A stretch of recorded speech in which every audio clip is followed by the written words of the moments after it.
Almost looks like a I thought bang it horn. would get worse. Yet here we are.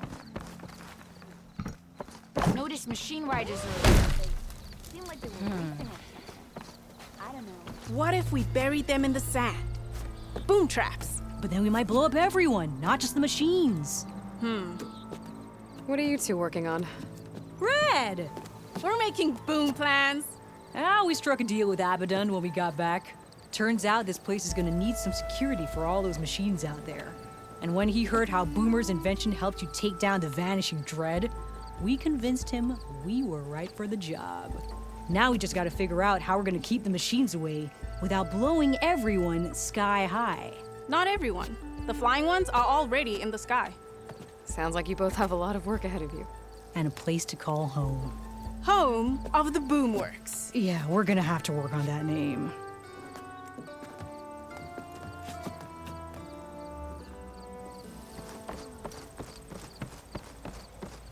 Delving and forging do not guarantee success.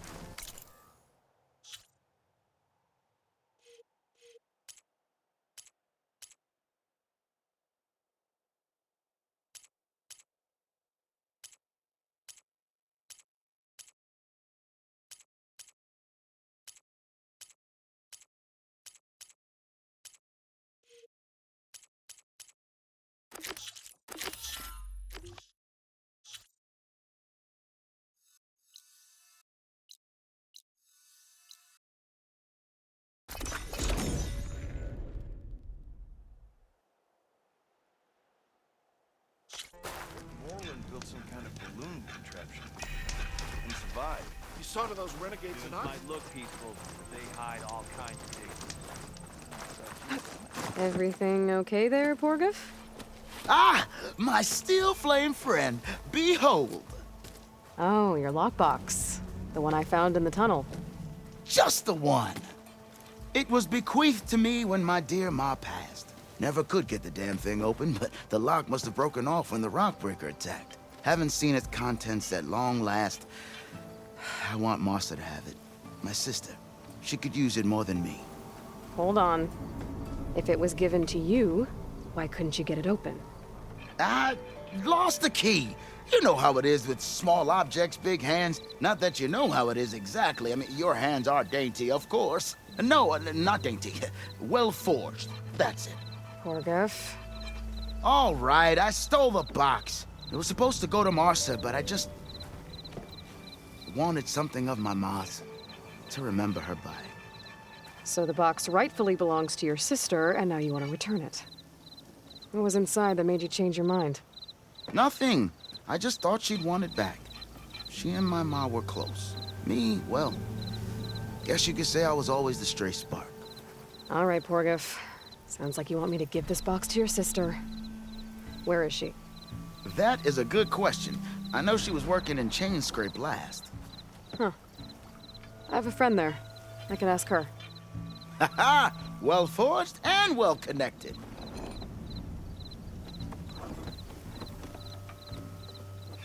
If I'm in the area, I will try to find your sister. At least to hear her side of the story. Okay. Well, if you see Martha, tell her I still remember the flying keg. I bet Petra would know where I can find Martha. If I I have should to pay her a be visit the forced next time I'm in one Chain more Scrape. time.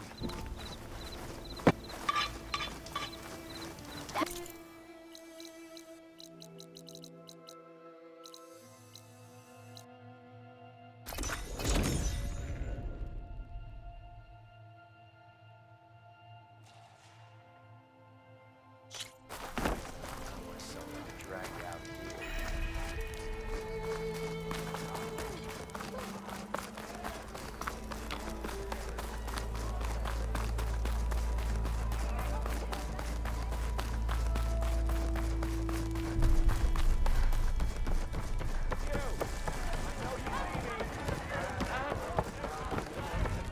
Seat's always open. Savior of Forging do Meridian not needs a guarantee challenge. success. Play some stride. So what's new, Aloy machine hunter?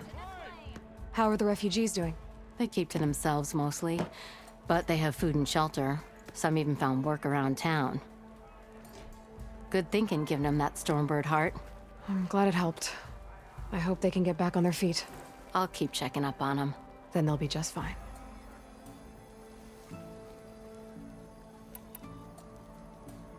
Has Tolland been giving the refugees any trouble? Nah. His shop got closed down not long after Ulvin got the boot. So, he cleared out of town. Took his goons with him, too. Good riddance, I say. I thought you'd be back in Freeheap. Well, after the big battle at Meridian, I went back.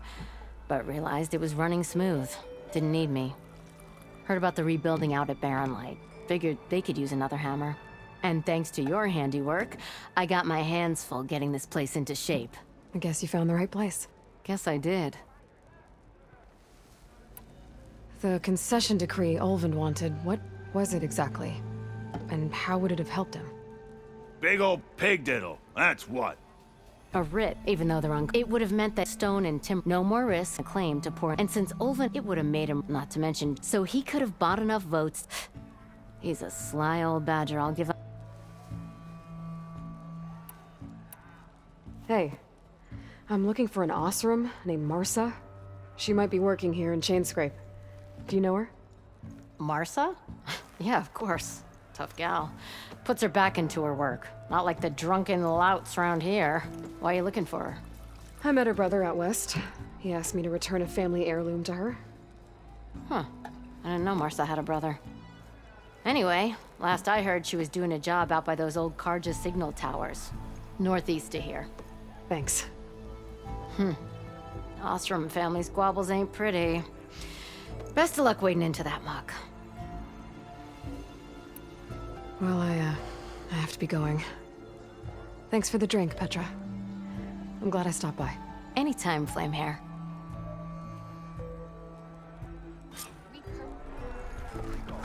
No one wants to play strike.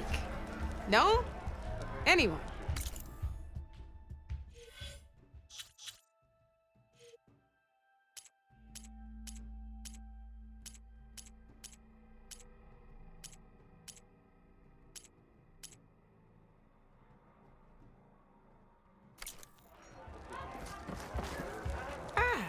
Come to revel in some strike, sister?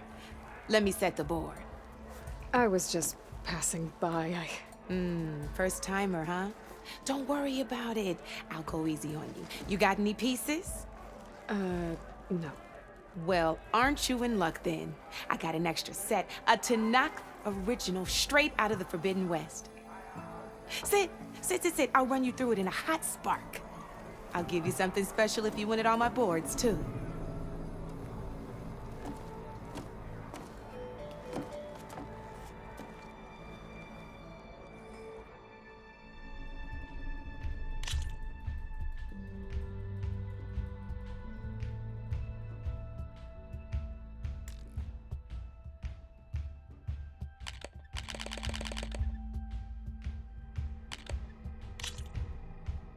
All right, let's start off simple. The Tanakh like to say that Machine Strike is a game of pure strategy. We each get a set of pieces. Each piece represents a kind of machine, and each machine is worth a different number of victory points. And to win the game, you'll need to gain 7 victory points by destroying the opponent's machines. It can be tricky remembering the details of every machine, so we use these notes to keep track of them. You see that number on the top right corner?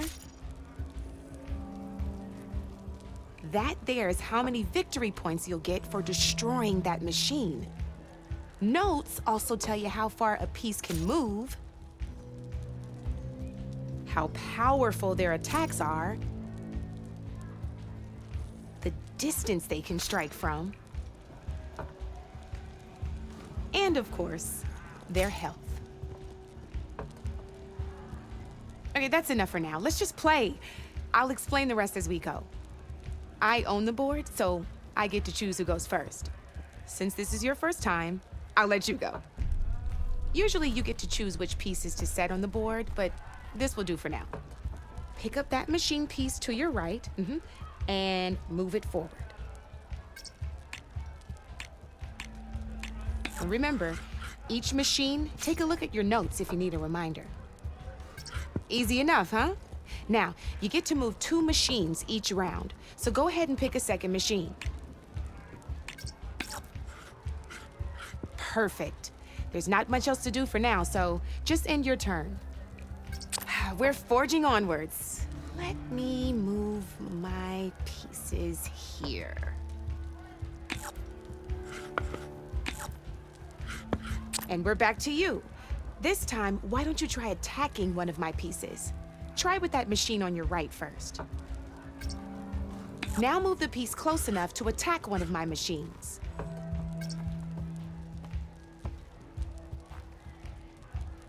You gotta move.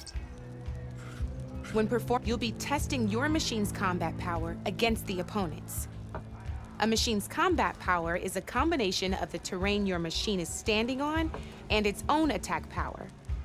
This board only has grassland terrain, which has no effect on a machine's combat power. And your current machine has 2 points of attack power.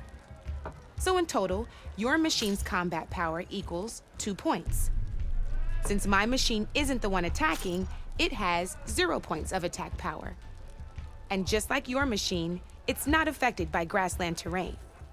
So right now, the difference in combat power between the 2 machines is 2 points. This means your machine can do 2 points of damage to my machine. Did you get all that? Knew you were a smart one. Finish up by attacking my machine.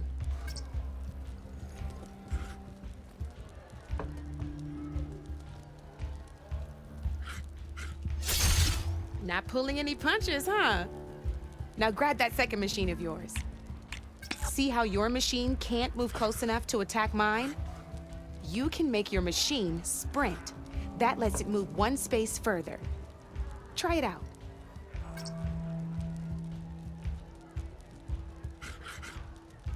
Downside to sprinting is that your machine can no longer attack. Now, some players like to take a risk and overcharge their machine in cases like this. Overcharging lets you attack after a sprint, but it will damage your machine's health by 2 points. So use at your own discretion. Let's try doing that now so you can see what I mean.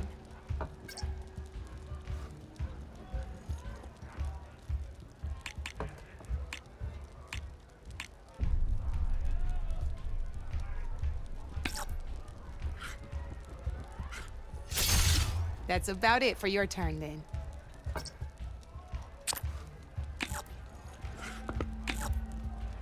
Now, I'll let you in on a neat trick. That machine of yours, the one closest to me, grab a hold of it. Same as in the wilds, machines have both armored points and weak points. You can see them marked on the pieces. Blue shows where their armor is thickest. Hit them there, and you'll do some damage, but not a lot. Now, red shows the machine's weak points. Hit those, and you'll deal a mighty blow. Here, let me show you. Rotate that piece so your machine faces mine. Now let that machine have it. Off the board she goes, and there's your first victory points. You don't have 7 of them yet, so let's keep going. Your machine attacked mine, but hasn't moved yet. Go ahead and move downwards towards my remaining piece. You've already attacked a machine and moved your piece. But if you overcharge your machine, you can attack a second time. And by the look of your machine's health, you'd be sacrificing your piece to defeat mine. But sometimes that can be a good thing. Overcharge your machine to attack mine a second time, and I'll show you what I mean.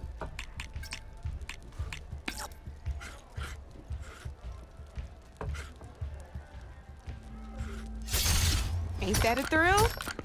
Now, because your machine was knocked out at the same time as mine, we both get the victory points our machines are worth. Good news is, since you're the one attacking, you're gonna receive your victory points before I do. Which means you can reach the coveted 7 victory points first. That's why sometimes losing a piece can be the best way to end a game in your favor. Now, you'll notice you didn't get quite up to 7 victory points this time, but you did destroy all my pieces. That means you're the winner. That wasn't so hard, was it? Just remember to always check for the best terrain to attack from. You'd be surprised the advantage you can gain over an opponent like that. I know it saved my behind in a game or two. I'll try and remember that. Oh, before I forget, these are all my spare pieces. I want the Savior of Meridian to have them. It's a small set to be sure, but it should be enough to get you in on any strike games you find out there. You might even fancy looking out for them strike carvers. They've got all kinds of unique pieces that can turn a game in your favor, though they'll need the right materials to craft you one. Or you might find them in the wilds if you're lucky. I know I've lost my fair share of pieces after a night of machine hunting or brew hopping. No need to thank me. Always a pleasure to help out new strike players. Now, if you feel like playing a real game, I've got plenty of other boards. I could even teach you a few more tricks if you're up for it. Thanks. I'll think about it.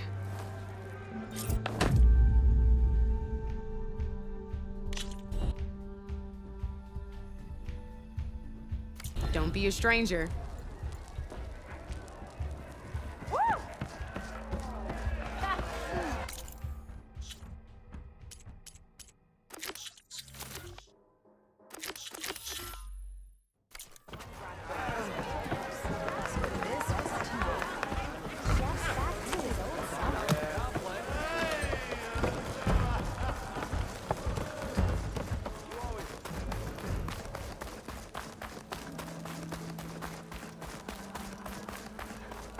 Very good day, dear. Not again.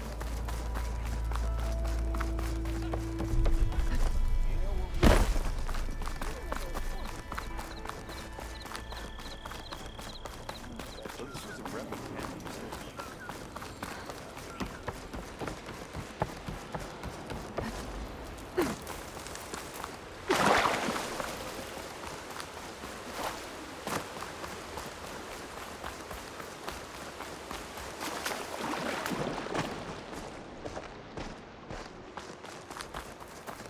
Petra said Porgov's sister should be working around here.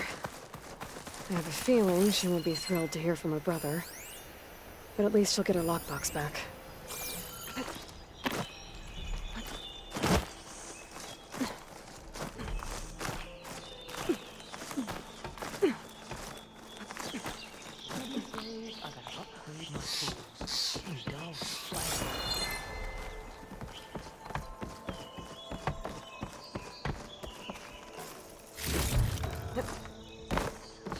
Marsa? Yeah? What's it to— Oh, the Nora maid. How do you know my name? I, met your brother Porgov out west. He asked me to give you this. My ma's lockbox. That miserable chuff stole this from me. By the forge, he broke the lock too. Actually, that was from a rock breaker. Oh, so he's dead then? No. After he saw what was inside, he wanted you to have it.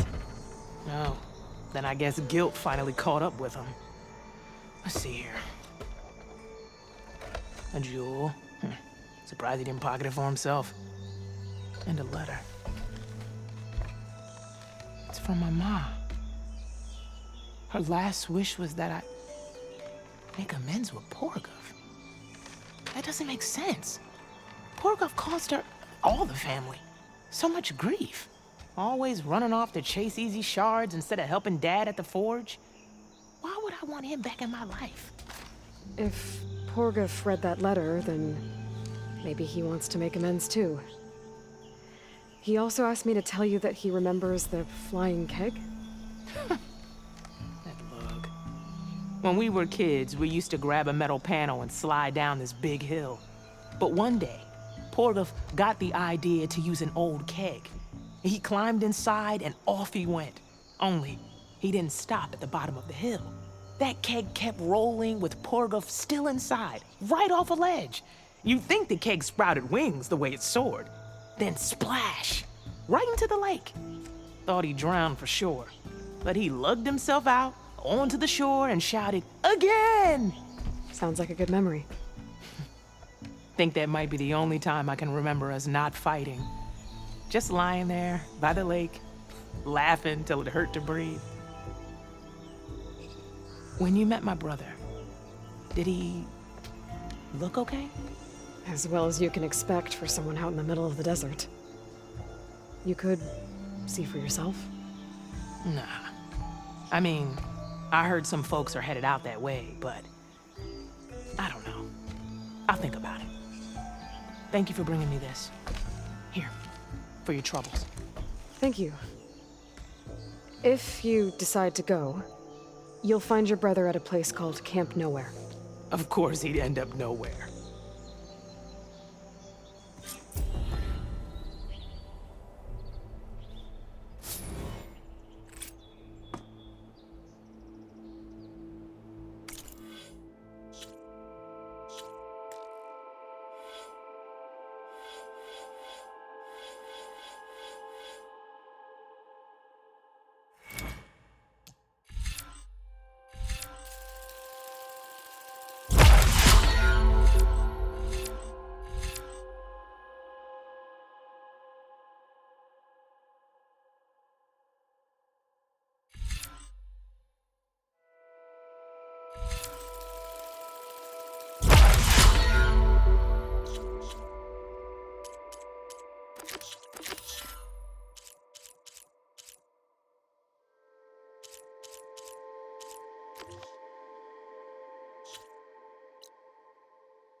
Its wings look like they can catch the sunlight.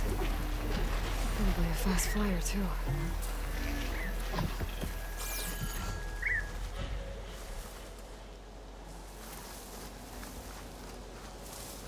If any scouts made it to that tower, I doubt the sunwings up there missed them.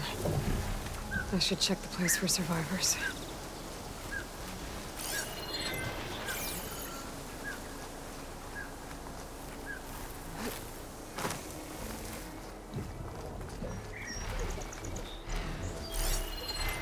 Guess I'm climbing.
Get a few hits in while it's drenched.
the ammo first.